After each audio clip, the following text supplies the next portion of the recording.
Nasa locker room ako at naghahanda na para umuwi. Nagtatrabaho ako noon bilang isang stockist sa wine cellar department ng isa sa mga nauna at sikat na mall sa Makati. Medyo mahigpit sa mall kaya isinisiguro kong nakahanda na lahat nang ipipresenta ko sa gwardiya sa aking paglabas. Nang naayos ko ng lahat, ay nagmamadali na akong lumabas sa locker room. Medyo malayo pa kasi ang aming dalawang sakay pa ako.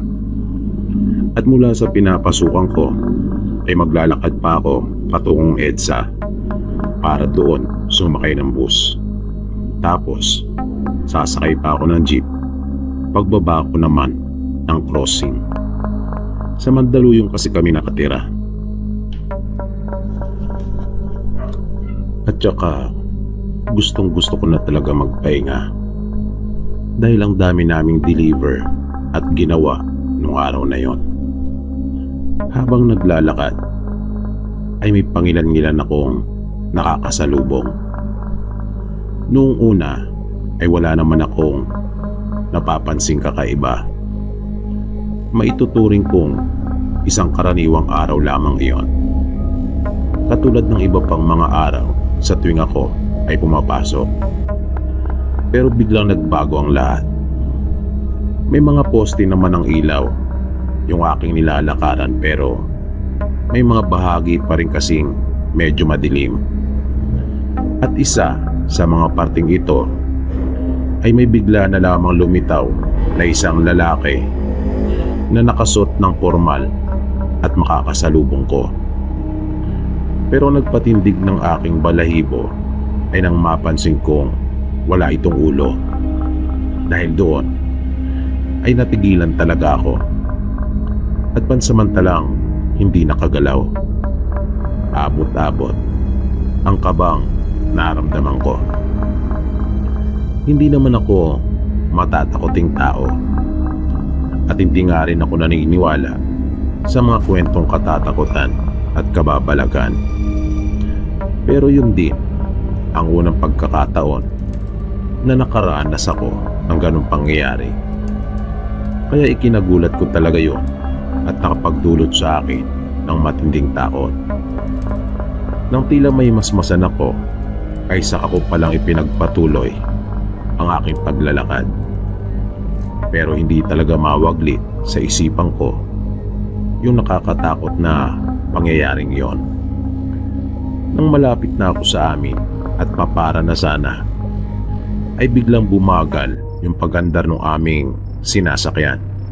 Kung kaya sumilip ako para alamin kung bakit. Napansin kong may mga taong nagkalat sa kalsada.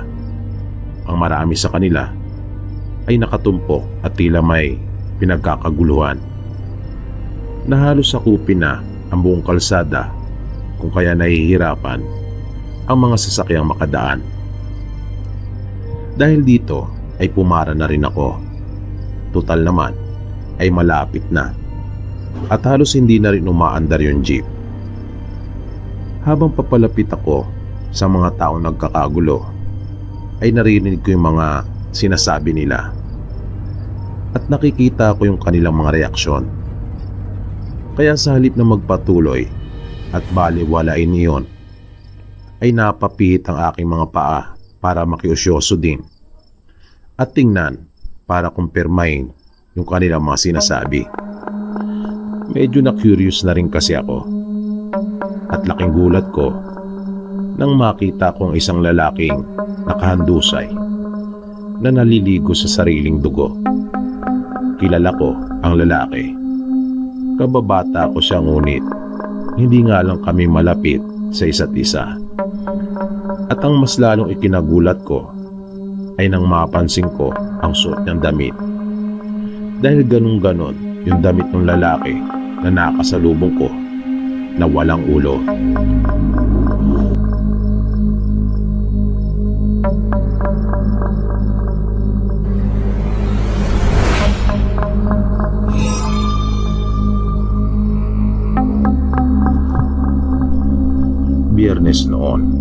Hapon na at abala kami ng mga kapatid ko sa kusina nang biglang dumating ang isa naming pinsan at ginimbal kami ng hatid niyang balita. Wala na raw ang kuya niya. Sabay kaming lumaki ng kuya niya at magkasundo talaga kami. Bukod sa magpinsan ay masasabi kong matalik pa kaming magkaibigan. Bukod sa matinding lungkot na naramdaman ko nang marinig ko ang masamang balita na iyon, ay may isang bagay pa akong agad na naalala. Madalas kasi magkwento sa akin si Nilo na may mga nagpapakita sa kanya. Kaya kaagad na pumasok sa isip ko na marahil ay may kinalaman ang mga ikinukwento niya sa akin tungkol sa kanyang pagkamatay. Malimit niya kasing may kwento noon sa akin na may mga gustong makipagkaibigan sa kanya at hindi sila tao, kundi mga engkanto.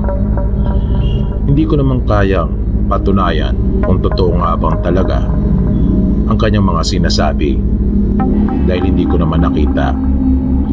Pero kilala ko si Nilo, kaya lang hirap pa rin akong paniwalaan ang ukol sa mga bagay na ito. Kaya naisip ko noon na baka yun ang naisip niyang paraan para takasan yung problema ang nararanasan niya sa kanilang bahay. Hindi kasi maganda ang pagtrato sa kanya ng kanilang ama. Lagi siyang sinasaktan nito, lalo na kapag nakainom. Pagkukwento pa nga ni Nilo, wala siyang natatandaang masayang araw nilang magtatay. O kahit man lang naging mabait ito sa kanya, kahit minsan. May usap-usapan kasi na si Nilo ay anak ng dating nobyo ng kanyang ina. Kaya mainit ang dugo ng tatay niya sa kanya. At mas lalo pang tumibay ang hinala ko noong huli na baka nga totoo at may kinalaman talaga yung mga sinasabi ni Nilo sa kanyang pagkamatay nang malaman kong nahulog pala ito mula sa puno ng nyog. Maaari naman talagang mamatay ang isang tao kapag mahulog sa puno ng nyog kung ito ay mataas. Pero ang inakyat niya kasi ay yung mababa lang at iyon ang nakapagtataka.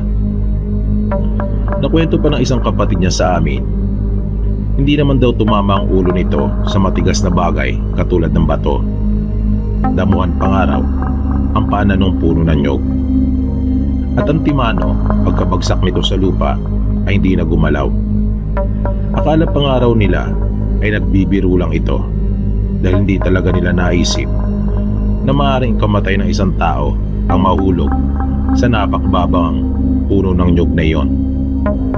Pero nang kanila na itong lapitan, ay hindi na humihinga at nangingitim na ang mukha. Dito na nila nalaman na wala na itong hininga. May naikwento din sa akin noon si Nilo na minsan na siyang nakarating sa lugar ng mga engkanto. Napakaganda umano ng lugar ng mga ito. At sabi niya, kapag kanyang kinain yung pagkain na iniaalok ng mga ito sa kanya, ay hindi na siya makakabalik pa. At doon na siya tuluyang maninirahan. Kaya siguro ay nagpasya na si Nilo na doon na tumira. Baka hindi na niya nakayanan pa yung sakit na kanyang nararamdaman sa kanilang pamilya. Lalong-lalo na yung mga ginagawa sa kanya ng kanilang ama. Kung kaya siguro mas pinili na lang niyang doon na manirahan.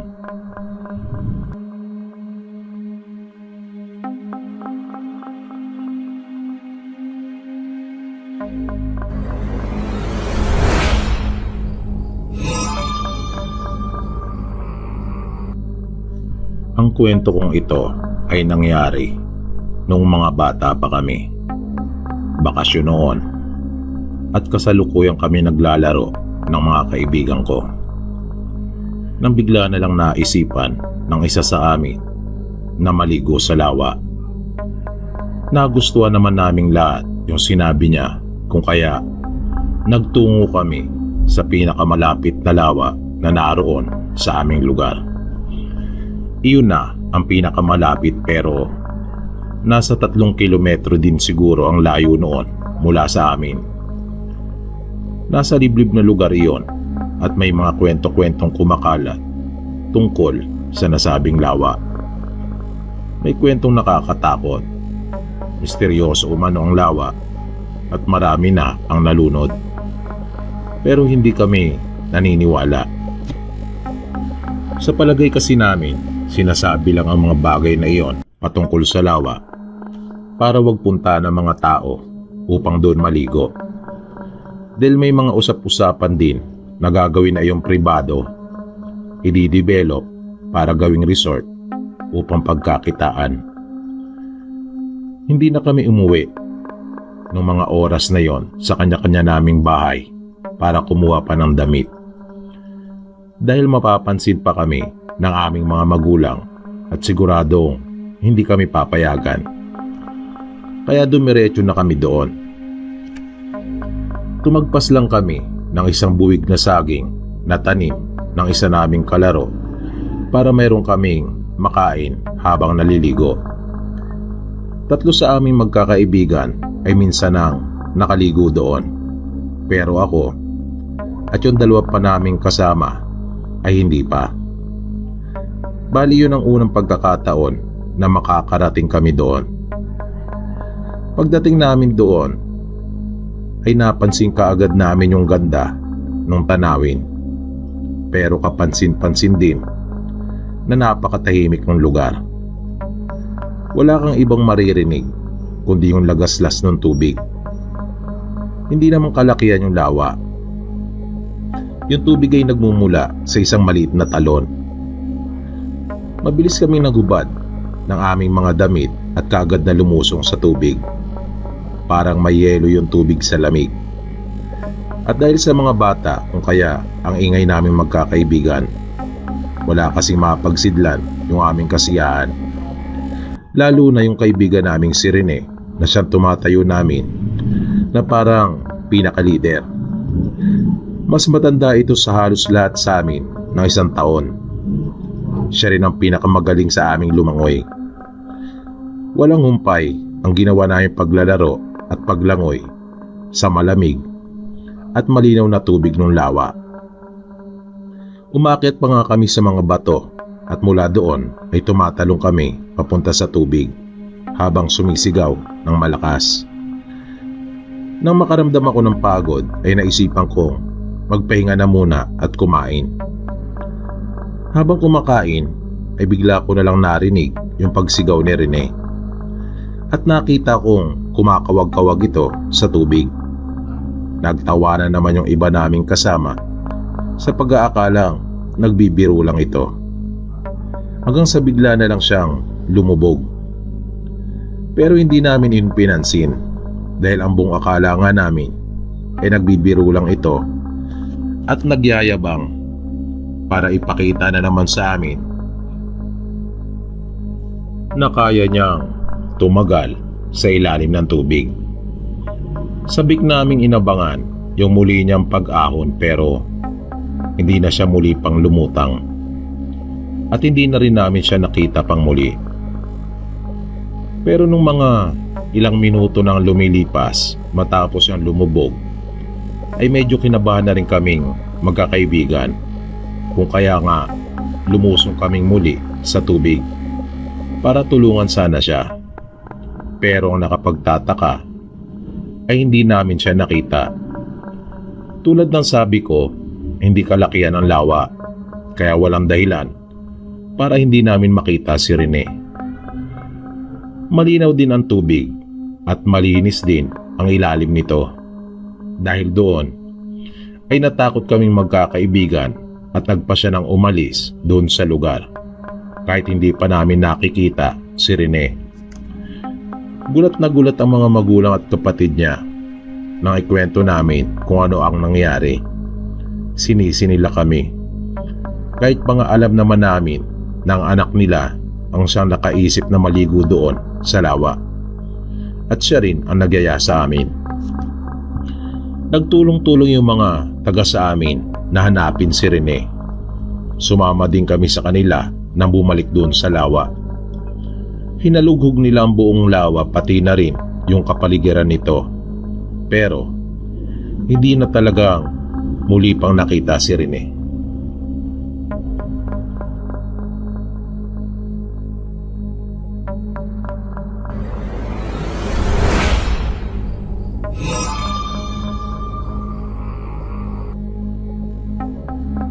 Hoy, narinig kong saway sa akin ng ate ko. Pinipigilan niya ako dahil sa ayaw kong tigilan yung masarap na ulam na nasa aking harapan. Naimbitahan kasi siya ng isa nilang kaklase na dumalo sa kaarawan nito at kanya akong isinama. Ewan ko ba kung bakit naisipan pa niya isama ako. At pagkatapos ay sasawayin lang rin niya pala ako at pipigilan. Gayong alam naman niya na malakas akong kumain at mahilig talaga sa mga masasarap na ulam. Lalong-lalo na yung mga putaing hindi naman namin palaging natitikman. At isa pa, kakaunti lang naman ang mga bisitang naroon. Base nga sa pagkakarinig ko, ay halos mga kamag-anak lang ng kaklase niya ang mga ito. Asikasong-asikaso kami nila ate. Kasama ng iba pa nilang kaklase na naroon sa lamesa namin at katabi. Pakiramdam ko pa nga parang nasa aming lahat ang kanilang atensyon. Para bang palagi nila kaming tinitingnan at binabantayan yung bawat naming galaw. Kaya siguro yun din ang dahilan kung kaya sinaway ako ni ate.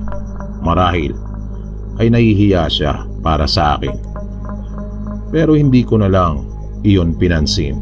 Basta kakain ako at sasamantalahin ang pagkakataon.